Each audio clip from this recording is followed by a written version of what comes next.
Praise the lord. ఎలా ఉన్నారు? ఈ ఉదయకాలము చక్కటి నిద్రతో సంతోషంగా లెగిచారని నేను నమ్ముతున్నాను. దేవుడు ఎంత కనికరము గలవాడు కదా. ఈ ఉదయకాలము మనకి చక్కటి నిద్రనిచ్చిన లేపిన దేవుడికి ఒక్కొక్క సెకండ్ మనం కృతజ్ఞతాస్తుతులు చెల్లిద్దామా? దేవా, ఈ ఉదయకాలము నీ కనికరముతో మమ్మల్ని సజీవ లెక్కలో ఉంచినందుకు నీకు స్తోత్రములయా. Wonderful daily bread with pastor యోజనకి స్వాగతం. ఈరోజు దేవుడు మనతో మాట్లాడబోయే చక్కటి మాట, the book of Proverbs chapter 15 verse 28. The heart of the righteous studies how to answer, but the mouth of the wicked pours forth evil. ఈరోజు దేవుడు మనతో మాట్లాడుతున్న మాట, ఒకవేళ ఎవరైనా మిమ్మల్ని కోపానికి తీసుకొచ్చినా, ఎవరైనా ఏదైనా ఆర్గ్యుమెంట్లో మిమ్మల్ని కావాలని రెచ్చగొట్టే మాటలు మాట్లాడినా, గొడవ పడటానికి, మీకు కోపం తెప్పటానికి మిమ్మల్ని బూతులతో తిట్టినా, ఈరోజు దేవుడు మీకు జ్ఞాపకం చేస్తున్నాడు, మౌనముగా ఉండండి, మాట్లాడకండి. ఒకవేళ మాట్లాడాలనుకుంటే ఏం మాట్లాడబోతున్నారో దాన్ని ఆలోచించి మాట్లాడండి. ఇంగ్లీష్లో ఏమని ఉంటుంది తెలుసా? స్టడీ హౌ టు ఆన్సర్ అంట. చాలా మంది వారు ఏమనుకున్నా పర్వాలేదు, నేను ఈ మాట అని తీరుతాను, ఈ మాట అన్న తర్వాత ఏదేమైనా నేను భరిస్తాను అని కాన్సిక్వెన్సెస్ ఆలోచించకుండా ఇష్టం వచ్చిన మాటలు అనేస్తారు. తర్వాత అలా అన్ని ఉండాల్సింది, లేకపోతే బాగుండేది. కొంతమంది మెసేజ్ పెడతారు, అనాల్సిన మెసేజ్ అనేసి చెప్పాల్సిన మెసేజ్ చెప్పేసి మళ్ళీ వెంటనే డిలీట్ కొట్టేస్తారు. ఆ సెకండ్స్ లో వాళ్ళు చూసుంటే ఎలాంటి రియాక్షన్ వస్తుందో అన్నది వాళ్ళు డిలీట్ చేసే తర్వాత ఆలోచిస్తారు. అసలు పంపిక ముందు ఎందుకు మనం ఆలోచించట్లేదు? అలాంటి మాట మాట్లాడక ముందు మనం ఎందుకు ఆలోచించట్లేదు? ఈరోజు దేవుడు జ్ఞాపకం చేస్తున్నాడు, తెలివి గలవాడు, రైచియస్ పర్సన్. మళ్ళీ చదువుతాను. The heart of the righteous studies తెలుగులో బాగుంటుంది. నీతిమంతుని మనసు యుక్తమైన ప్రత్యుత్తరమిచ్చును. నీతిమంతుని మనసు యుక్తమైన ప్రత్యుత్తరమిచ్చుటకు ప్రయత్నించును.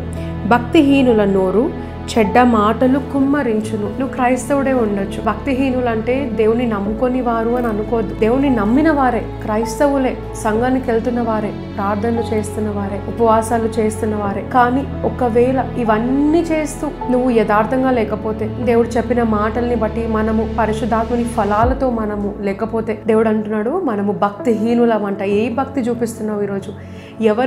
ఎవరిని మెప్పించడానికి చూపిస్తున్నావు? మనుషులు నిన్ను యువర్ గ్రేట్ అంటే గొప్ప, లేక దేవుడు నువ్వు చాలా చక్కగా జీవిస్తున్నావు అని చెప్తే గొప్ప? మాట మాట్లాడే ముందు ఆలోచించి మాట్లాడండి.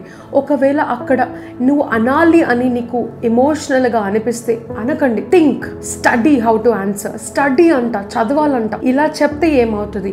ఇలా చెప్తే వాళ్ళు ఎలా రియాక్ట్ అవుతారు? చెడు తలంచి మంచి తలంచమని చాలా మంది పెద్దలు అంటారు. స్టార్టింగ్ లో ఆ మాట నాకు నచ్చేది కాదు, ఏంటి ఎప్పుడు నెగిటివ్ గా ఉండమంటున్నారు అని. తర్వాత ఎంత విజ్డమ్ ఉంది ఆ మాటలో అని అర్థమైంది. చెడు తలంచి మంచి తలంచు అని అర్థంలో ఎప్పుడైనా మాట్లాడే ముందు ఫస్ట్ ఆ మాటకి వర్స్ట్ గా ఏమవుతుందో ఆలోచిస్తే బెస్ట్ దే మనం ప్రొడ్యూస్ చేస్తాము, బెస్ట్ దే మనము తినగలుగుతాము, బెస్ట్ దాన్నే మనం అనుభవించగలుగుతాము. కానీ మనము బెస్ట్ దాన్ని ఆలోచించి వర్స్ట్ గా జరిగేదేదో మర్చిపోతే, ఆ మాటకి ఎన్ని అర్థాలు ఉంటాయో అన్నది మనము ఆలోచించకపోతే, తీసుకునే వ్యక్తి మొట్టమొదటిగా నెగిటివ్ గానే ఆలోచిస్తాడు. మనని ఫస్ట్ ఎవరు పాజిటివ్ గా రిసీవ్ చేసుకోరు, నెగిటివ్ గానే రిసీవ్ చేసుకుంటారు. అది వాళ్ళ తప్పు కాదు, ఇట్స్ హ్యూమన్ నేచర్. అయితే ఈ రోజు మన జ్ఞాపకం చేస్తున్నాడు దేవుడు, the heart of the righteous. ఈ రోజు మీరు యథార్థమైన హృదయము కలిగిన వారు ఉన్నట్లయితే దేవుడు మీకు జ్ఞాపకం చేస్తున్నాడు, ఎవరితో అయినా మాట్లాడే ముందు, ఎవరినైనా ఏదైనా అనే ముందు, ఏదైనా గొడవలో మీరు మాట్లాడాల్సిన పరిస్థితి వచ్చినప్పుడు మౌనంగా మీకేం మాట్లాడటం రాకపోతే మౌనంగా ఉండండి. కన్వే చేయటం రాకపోతే మౌనంగా ఉండండి. మీరు ఏదో చెప్పాలనుకోబోయి ఏదో చెప్పేసి తర్వాత వాళ్ళు ఏదో అనుకొని దానికో పెద్ద గొడవ అయిపోయి మీ మనశ్శాంతిని కోల్పోయి మీ ప్రార్థన జీవితం తగ్గిపోయే స్థితిలోకి వచ్చేస్తుంది. అది దేవుని చిత్తము కాదు. మనమే మౌనంగా ఉండి దాన్ని బాగా ఆలోచించి ఇవ్వాల్సిన జవాబు ఆలోచించిన తర్వాత ఫోన్ చేసి మాట్లాడటమో, టెక్స్ట్ పెట్టడమో, లేదా వాళ్ళని కలిసి మాట్లాడటమో చేసినప్పుడు మనశ్శాంతితో మనం ఆ ప్రాబ్లమ్ని రిజాల్వ్ చేసుకోగలుగుతాము. సో ఈరోజు దేవుడు మీతో మాట్లాడాడని నేను నమ్ముతున్నాను. నాతో అయితే ఖచ్చితంగా ఈ ఉదయకాలం మాట్లాడాడు. మనము ఏ సిచ్యువేషన్లో అయినా మౌనంగా ఉండి గెలుచుకుందాము, మౌనముగా ఆలోచించి సమాధానము చెప్పి సమాధానం పరుచుకుందాము.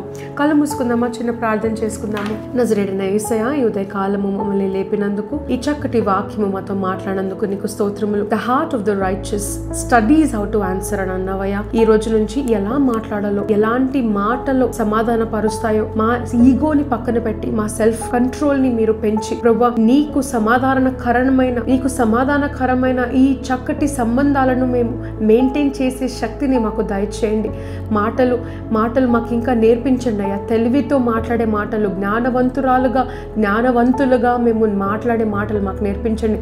రెచ్చగొట్టే మాటలు మాట్లాడినా మేము సమాధానకరంగా ఆ సిచ్యువేషన్లో ఉండి నిన్ను కనపరచుటకు మాకు సహాయం చేయండి. ఈ ఉదయకాలం మొదలుకొని దినమంతా కూడా నిన్ను ఘనపరచే బిడ్డలంగా ఉండుటకు సహాయపడమని యేసే నామమున ప్రార్థిస్తున్నాము తండ్రి. ఆమెన్. దేవుడు మిమ్మల్ని బహుగా దీవించును గాక. ఈ వాక్యం మిమ్మల్ని దీవించినట్లయితే కింద కామెంట్ రూపంలో మాకు తెలియచేయండి. అలాగే మీ ప్రేయర్ రిక్వెస్ట్ మాకు తెలియచేయండి. మేము మీకోసం ప్రార్థిస్తున్నాము. దాని గురించి మర్చిపోకండి. అంతవరకు God bless you. Praise the lord.